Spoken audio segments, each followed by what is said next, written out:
Many women use the internet all over the world, including in India, where I live. So for instance, in India, we know that 40% of internet users are women. But the question for us is really this: do women have an equal say in shaping, defining the internet, or in making decisions related to it, including how the internet is run and governed? I don't think so. And that's what we really want to deal with in this project, which is called Internet Rights Are Women's Rights.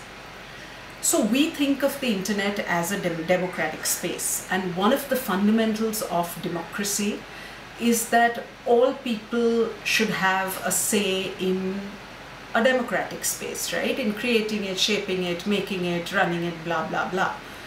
So for instance, similarly, we also think of the internet as a public good.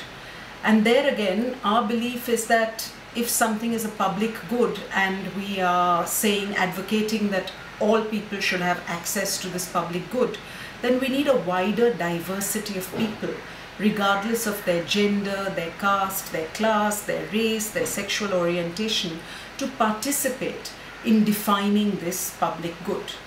The third thing, which is specific to women, is that women sometimes face certain situations of online harassment, abuse, violence, etc., which don't really get dealt with, and that actually has an effect on how women participate on the internet.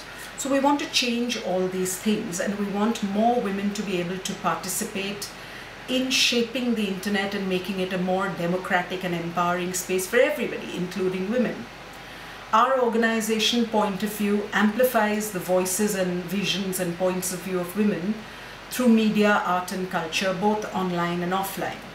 So the way we want to do this through our project, Internet Rights Are Women's Rights, is one, we intend to build a network of women's rights activists, women users and internet rights activists in India.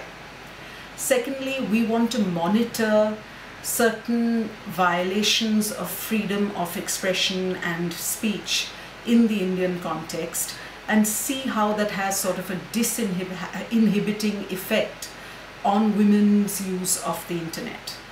And finally, we want to directly reach users of the internet who are women in India and make them aware of their rights and basically make them understand that internet rights are also women's rights, and conversely that women's rights are internet rights.